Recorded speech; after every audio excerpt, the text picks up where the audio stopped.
Buenos días, seguimos aquí en el 15º día de la inversión en Capital Radio en la Bolsa de Madrid y la siguiente media hora la vamos a centrar en la renta variable europea. Ya poquito a poco estamos dejando atrás 2024 con las bolsas estadounidenses batiendo claramente a las europeas con importantes diferenciales en las valoraciones y nos encaminamos a un 2025 en el que las principales casas de valores también dan mayor potencial a Estados Unidos. Algunas de ellas hablan de que la bolsa estadounidense va a subir el doble que la europea en 2025. Pero eso no significa que no haya valor y oportunidades de inversión en la renta variable europea y lo vamos a encontrar con nuestros invitados, con Javier Galán, responsable de inversiones de renta variable de Renta 4 Gestora. Javier, buenos días, bienvenido. Hola, muy buenos días. Y está con nosotros también Alberto Roldán, profesor de Economía y Finanzas y consejero de New Growth Capital. Alberto, buenos días y bienvenido. Buenos días, Sandra. Bueno, aquí estamos preparados para hablar de renta variable europea. Llevamos toda la mañana hablando de inversiones y muchos de estos temas seguro que han ido saliendo ya durante esta jornada, pero bueno, siempre está bien incorporar nuevas opiniones, ¿no? Nuevas perspectivas de cómo veis las cosas. Está claro que este año ha sido claro vencedor Estados Unidos, pero no sé si hemos matado ya de repente a la bolsa europea demasiado pronto. Javier. Vamos a ver, o sea, la correlación que tienen las bolsas con los beneficios es muy alta, ¿no? Sobre todo en el medio y largo plazo, ¿no? Y es lo que está demostrando pues, en los últimos 10, 15 años, yo diría 15 años, ¿no? Que la bolsa estadounidense lo ha hecho muchísimo mejor porque los beneficios empresariales lo han hecho muchísimo mejor, ¿no?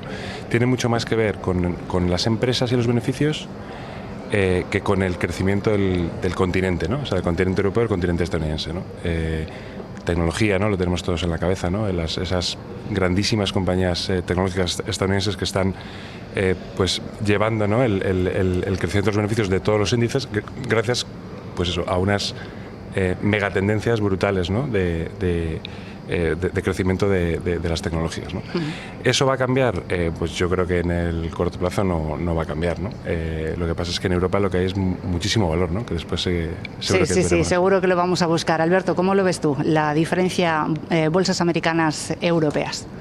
Hace 10 años el call de tecnología no era tal, porque no teníamos compañías como Nvidia, no existían AMDs, etcétera, etcétera. No había otro tipo de dinámicas en el mercado y ya no funcionaba ese gap de valoración, no se cerraba entre Estados Unidos y Europa, y eso lo que me hace ver es que en el tiempo y con una perspectiva bastante larga, ya es más de una década, no termina de calar en la mente de los inversores. Y no solamente son los europeos, que ni siquiera compran la propia bolsa europea, sino que son los inversores internacionales, ¿no? Yo creo que claramente el inversor está orientado hacia una bolsa mucho más dinámica, donde, como bien comentaba Javier, hay una gran correlación no solamente con los beneficios, sino con la propia economía, y luego los factores geopolíticos que hacen que bueno, pues, se oriente de forma natural y ya difícilmente reconducible hacia estar invertido en Estados Unidos una parte y un peso muy elevado en renta variable. Esto va de que cuando uno quiere comprar riesgo en la cartera, compra directamente a Estados Unidos y luego aloca parte del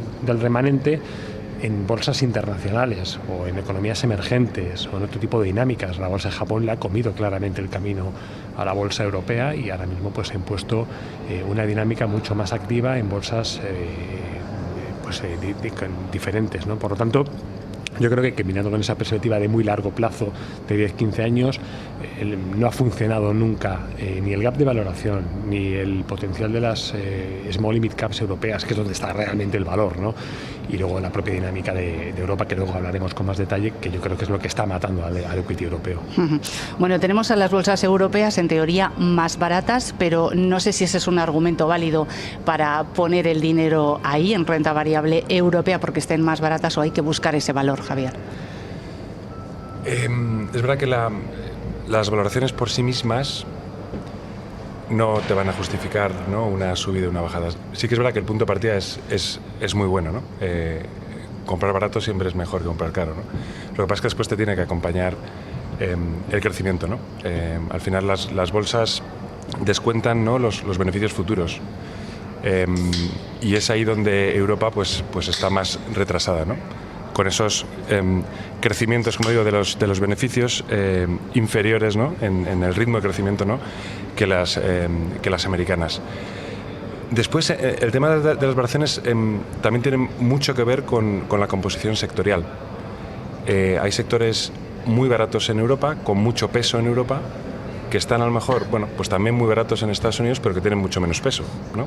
Por ejemplo, el sector bancario o el sector financiero en general, ¿no? Bancos, seguros, pues en Europa estamos hablando de pesos de más del 20%, o en el IBEX de más del 30%, ¿no?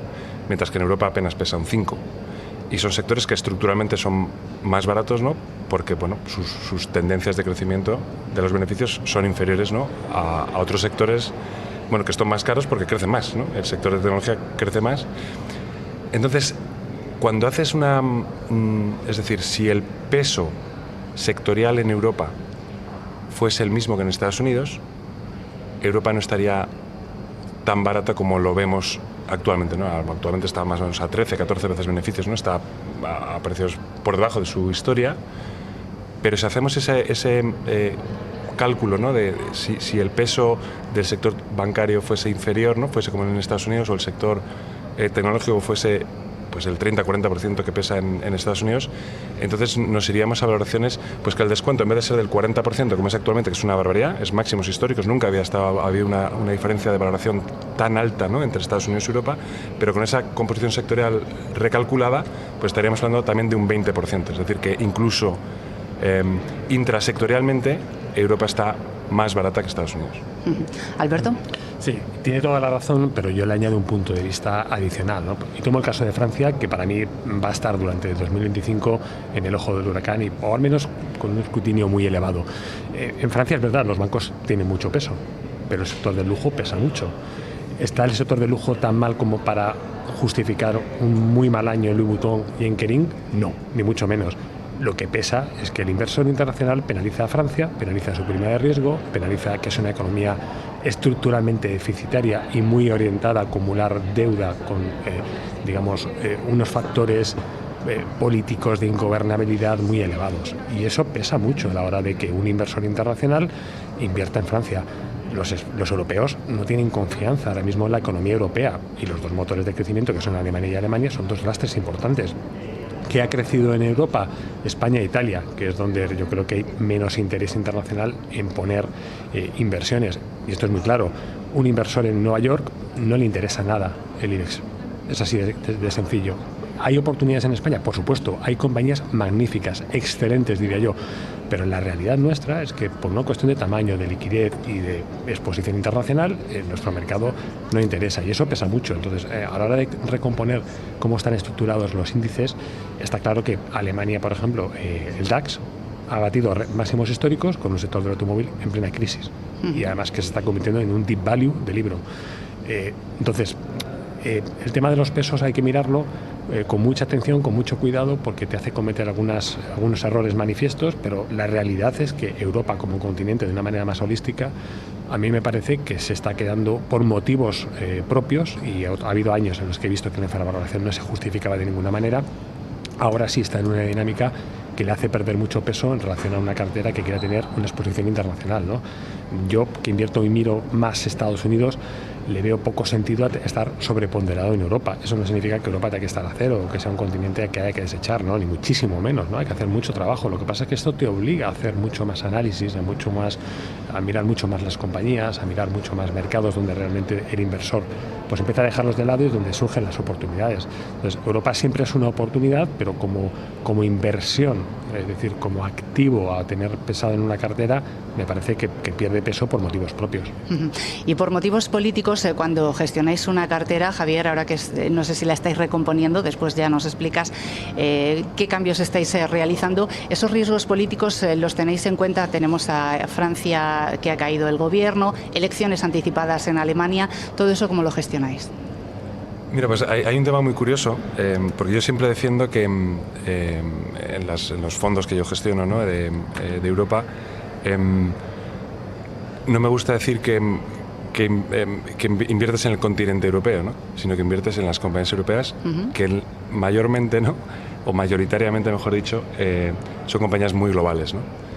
Mira, los índices europeos, ¿no? Las 600 compañías más grandes de Europa, apenas el 30% de sus ventas vienen del continente europeo, ¿no? El resto, pues más o menos pues casi el 20% viene de Estados Unidos, de China un 10%, y el resto pues Latinoamérica, el resto de Asia, Japón, ¿no? Es decir, cuando se puede componer una cartera europea de compañías que su domicilio fiscal es Europa, pero que no dependen de Europa, ¿no? para poder crecer, ¿no? Y esa yo creo que es la clave para obtener mejores retornos, ¿no? Y lo curioso de este año, yo creo que tiene más que ver con valoración que con otra cosa, es que yo creo que es consenso, ¿no? Que el continente europeo va a crecer mucho menos. Después hablaremos de tipos de interés, ¿no? Que los tipos de interés pues, van a bajar más que en Estados Unidos, ¿no? Pero los sectores que mejor lo han hecho, sector financiero, que casi el 100% de sus ventas vienen de Europa, sector de telecomunicaciones, que casi el 100% vienen de Europa, y los sectores que peor lo han hecho, curiosamente, son sector de automóvil, que es el de los sectores más globales que hay, sector consumo, Nestlé cae un 25%, antes hablaba Alberto de Louis Vuitton cae un 20-25%, una compañía que de Europa no depende nada, ¿no? A ver ahora si con China se reactiva un poquito, ¿no? Exacto, entonces hay ciertas incongruencias en el comportamiento bursátil de este año que posiblemente se irán corrigiendo en los próximos años. Bueno, ya que has sacado sectores, pues vamos ya con ello, ¿no? ¿Para qué vamos a alargarlo más? Los mejores de este año, financieros, telecos, los peores, autos, consumo, has mencionado.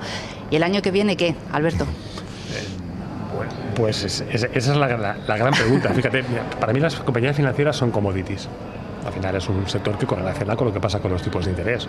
Pero si tuviéramos que hacer un análisis puro, realmente muy, voy a decir, quirúrgico del balance de las compañías, lo comentaba muy bien Javier, no tiene justificación que haya subido este año como ha subido. Es una cuestión de valoraciones relativas o de comportamiento relativo. Si los sectores de consumo, o digamos, con un componente más cíclico, algunos incluso que no tienen que responder a ese comportamiento cíclico, lo han hecho muy mal, pues al final, de lo poco que sube en Europa, solamente por el impulso de subida de la renta variable, pues se colocan ese tipo de sectores. Entonces, no encuentro mucho motivo para ver por qué las telecomunicaciones, que es un sector que se ha convertido en las antiguas compañías de peaje de carretera, es lo que son ahora mismo, que es simplemente cobro por uso, punto, y suscripción, lo han hecho bien. No tiene sentido. Defensivo, en un año que sube la bolsa, no tiene lógica apostar por sectores defensivos. Entonces, vas eliminando muchas compañías, ¿no? Y ni siquiera las empresas donde yo estructuralmente soy positivo a largo plazo, que son, por ejemplo, las compañías de energía, materias primas, los operadores puros, no los que están integrados, no los que están en el midstream, no los que están en el refino, en el marketing, o sea, hablo de las compañías que son puras de energía, mineras, etcétera.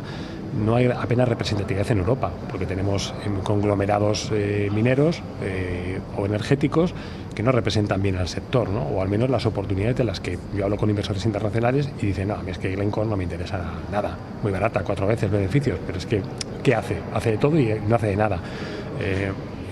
Quizá, bueno, es una calificación un poco injusta, pero así es como lo ven desde fuera. Y contra eso tú puedes luchar y puedes empeñarte en comprar estas empresas a PER 1, PER 2, sector automovilístico, y dicen, bueno, pues es que si yo no compro Ford en Estados Unidos, pues ¿cómo voy a comprar Volkswagen, que tiene una estructura sindicalizada, que depende del gobierno, que tiene una dependencia absoluta de un riesgo geopolítico en Europa? Fíjate, Alemania, ¿cómo ha funcionado su modelo económico? Era una fuente energética y una venta a Estados Unidos, y los dos han quebrado.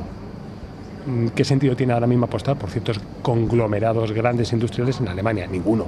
Entonces empiezas a quitar muchas cosas. Yo siempre hago un análisis de top-down para quedarme con el bottom, que son las small caps, incluso diría las micro caps, que es donde realmente en Europa creo que hay valor. Entonces, para un inversor que quiera seguir apostando por Europa y que vea que hay una oportunidad en la valoración y realmente la capacidad de ver el valor en las compañías, es el único sector donde lo veo. Y hablo de sector, más bien diría de capitalización. Porque en sectores no me atrevo a dar uno que lo vaya a hacer bien el año que viene, cuando los riesgos se van abriendo cada vez más. Yo insisto, Alemania está en una situación de recesión económica y además en un cambio de paradigma en su motor de crecimiento.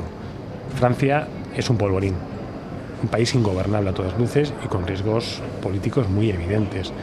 Y yo, que miro las cosas desde una perspectiva que es lo que 25 años de carrera me han permitido hacer, que es mirar ahora todo con un factor no tan micro, sino también un poco más externo a la economía, que es la geopolítica, que es donde me estoy especializando, Europa tiene muchas barreras que tirar el año que viene y eso pone las primas de riesgo muy altas. Entonces, cuando un inversor fuera tiene que poner su atención o el foco en Europa, esas primas de riesgo no le dejan invertir o le hacen que su consumo de riesgo lo prefiera tener en economías frontera con China y con Japón, ¿vale? Que son socios comerciales con una actividad diferente, con unas dinámicas muy distintas, o en Estados Unidos. Al final siempre vuelves a Estados Unidos. Entonces, el inversor está naturalmente orientado a poner sus inversiones en esta geografía y en esta divisa, aunque sea una divisa hiperdevaluada, pero es así, es que estructuralmente es una cuestión ya casi cultural. Prefiero Estados Unidos a Europa, y de lo que me vaya quedando, si me queda algo, lo invierto en Europa. ¿Es injusto? Totalmente. Absolutamente. Ahí es donde está la oportunidad. Bueno, si quiero ser un poco contrarian, ¿por qué no voy a aprovechar esto y voy a jugarlo? Pues bien, vamos a ver ahora las oportunidades donde las ve Javier. Aunque, Alberto, has hablado sobre todo de sectores, pero sí, a los inversores también les gusta algún nombrecito. Ahora después ve pensando mientras que Javier nos cuenta en renta variable dónde ve esas oportunidades. Bueno, antes lo comentaba, ¿no? El comportamiento sectorial, ¿no? Ha sido muy curioso en 2024, ¿no? Por esas subidas, ¿no? de sectores, digamos, que están muy atrás, ¿no? Porque no habían crecido mucho en el pasado. De hecho, habían decrecido, ¿no? El sector bancario en los últimos 15 años, los beneficios son inferiores a lo que ganan ahora, ¿no? De hecho, sus cotizaciones también están por debajo de hace 15 años, aunque no este año, ¿no? O sea, este año sí que están subiendo mucho. Pero la oportunidad claramente está en esas compañías de muchísima calidad, europeas, globales. L'Oréal ha caído más de un 20% en lo que llevamos de año, vuelve a estar a valoraciones muy razonables. Louis Vuitton, Hermès, Kering en el sector lujo, tenemos las mejores compañías de lujo que hay en el mundo, está en Europa, ¿no? Nestlé, una compañía súper defensiva, cae un 25% en el año, ¿no? El sector consumo estable, aunque nosotros tenemos más exposición a compañías como Unilever, que sí que lo ha hecho mejor, Reckitt lo ha hecho, Benckiser lo ha hecho muy mal y yo creo que estas valoraciones muy bajas, ¿no? Nestlé no tenemos acciones, pero es una compañía que reconocemos que está muy baja. Es decir, sector consumo estable también vemos una oportunidad clara, ¿no? Compañías de bebida, ¿no? Como las cerveceras, ¿no? Heineken o AB InBev, donde sí tenemos posición. Pernod Ricard y Diageo también han caído muchísimo en los últimos 2-3 años y están en valoraciones que no veíamos desde hace muchísimo tiempo. Luego ahí creo que hay oportunidades. El sector de salud es un sector que tiene unas megatendencias súper evidentes, ¿no? Bueno, pues es de los peores sectores del año. No solamente en Estados Unidos, no solamente en Europa, sino también en Estados Unidos, ¿no? Yo creo que en el sector de salud, compañías como Siemens Healthineers, Essilor-Luxottica, Amplifon, por decir nombres, ¿no? Sí. Que yo creo que a los oyentes les va a escuchar, ¿no? Yo creo que son compañías que no están. Novo Nordisk, compañía líder, ¿no? Bueno, la compañía más grande que hay en Europa, ¿no? Diabetes y obesidad, y yo creo que tiene años de crecimientos por encima del 15-20%, con mucha evidencia, ¿no?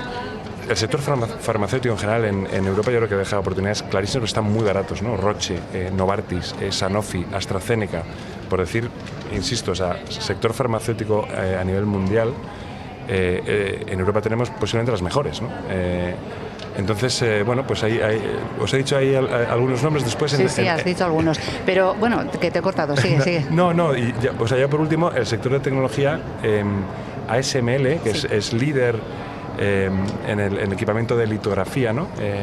Y es la mejor compañía que tenemos en Europa a nivel tecnológico, una compañía que, bueno, defraudó en su guía de crecimiento para el 2025, eso ha hecho que la compañía haya caído casi un 40% en el último trimestre, y yo creo que está dando una oportunidad histórica, ¿no? El sector de semiconductores va a seguir creciendo, estamos inteligencia artificial, smartphones, la nube, bueno, todo nos dice, ¿no?, que va a seguir creciendo mucho el sector de semiconductores, y ASML es un monopolio. O sea, si no crece ASML, no crecen los semiconductores, básicamente, ¿no? Si no le ponen restricciones, ¿no?, a la venta de productos a China, que es lo que Estados Unidos está pidiendo que haga el gobierno de países bajos. Sí, pero eso es un 10% de sus ventas. Es decir, que no le va... Y sobre todo, ya digo que... si la infraestructura en la nube va a seguir creciendo, el software, ¿no?, pues de todo lo que nos viene de inteligencia artificial, ¿no?, de nuevos software y algoritmos, ¿no?, para mejorar la productividad, la eficiencia, menores costes, más ingresos, ¿no?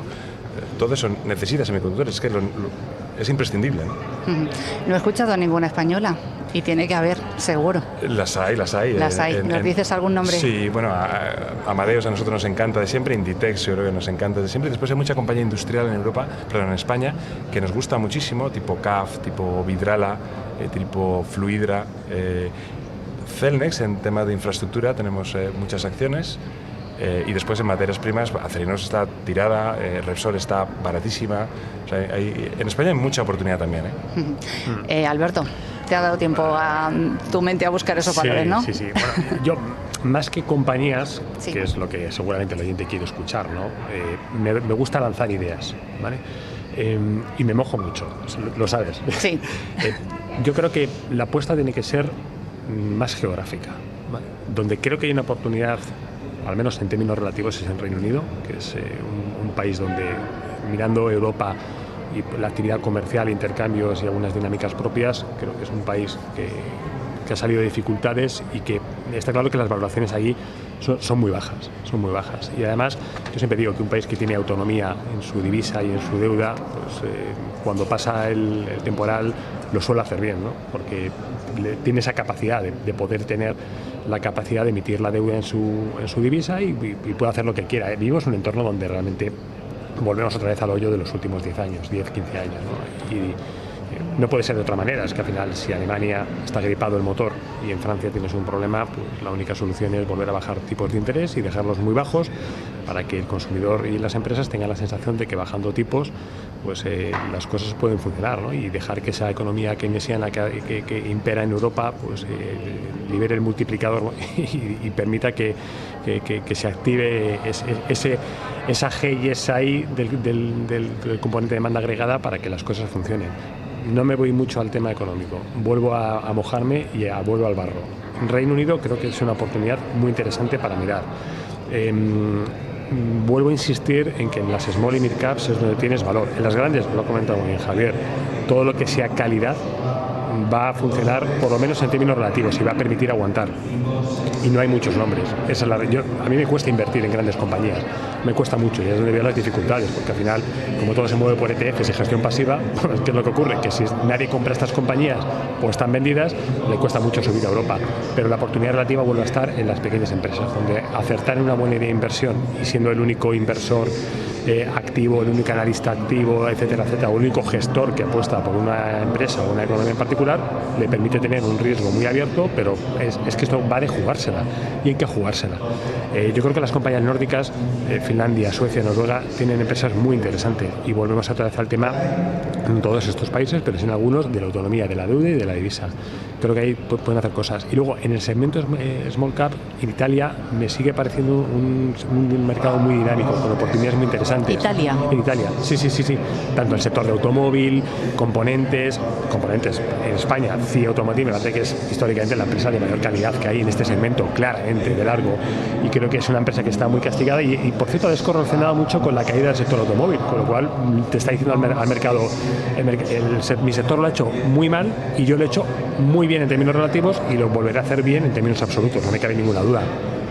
Viscofanes, aunque han subido, pues creo que son empresas clásicas de nuestro sector, donde te equivocas muy poco, porque todo el mundo sabe qué es lo que hace, donde sabes que el management se alinea también con el negocio y la historia del negocio, que es complicado, que de repente se vayan a hacer panes, por poner algo, ¿no? O sea, es que es absurdo. Entonces, yo insisto mucho en la idea de que el peso en Europa no va a ser alto, no tiene que ser alto, es una recomendación es una reflexión, no tanto una recomendación. Y me quedo con esa idea de Reino Unido, países nórdicos, small caps italianas, algunas españolas, porque estamos en España y tenemos que defender lo nuestro y creo que hay valor en nuestro mercado, no vamos a ser tan negativistas, pero donde hay que estar fuera es en los sectores donde realmente creo que hay una correlación directa con el ciclo, los riesgos políticos. La guerra en Rusia, Ucrania ha girado y ha virado silenciosamente y nos ha colocado una tensión en las fronteras que tenemos que lidiar. Vamos a ver Estados Unidos y la OTAN cómo activan los riesgos geopolíticos el año que viene, que es un tema lo comentaremos. Bueno, en definitiva, he lanzado algunas ideas. Sí, unas ideas, pero vamos, nos queda apenas un minutito y medio aproximadamente de esta mesa redonda para hablar de renta variable europea. Y Javier, te dejo casi concluir con algún consejo, recomendación que ya nos ha dejado Alberto hace un momento momentito para los inversores. ¿Qué les puedes decir ya de cara al año que viene? Sí, bueno, yo creo que, mira, el mayor catalizador que tenemos es que el pesimismo es tan evidente y tan alto en Europa que tiene mucho terreno para sorprender, ¿no? Tiene terreno para sorprender, pues puede ser que se acabe la guerra de Ucrania, puede ser que los aranceles que pesan tanto, ¿no?, en la narrativa al final no sean tan fuertes, ¿no? Desde luego que el euro esté bajo nos viene muy bien a las compañías globales, van a ganar más dinero en otra moneda que no es el euro, que los tipos de interés sean bajos y que sigan bajando es bueno para las empresas europeas. Es decir, hay mucho catalizador positivo y cuidado que puede ser la sorpresa Europa en el 2025 cuando estamos todos tan negativos en Europa y está barato, y en Estados Unidos estamos tan positivos y está tan caro. Pues Europa puede ser la sorpresa, lo vamos a ver, y como vamos a seguir haciendo días de la inversión, lo vamos a ir comprobando ya el año que viene, en 2025. Javier Galán, responsable de inversiones en renta variable de Renta 4 Gestora, muchísimas gracias por acompañarnos y hasta la próxima. Gracias a vosotros. Y despedimos también a Alberto Roldán, profesor de Economía y Finanzas y consejero de New Growth Capital. Alberto, muchas gracias y hasta la próxima. Un placer, encantado de volver.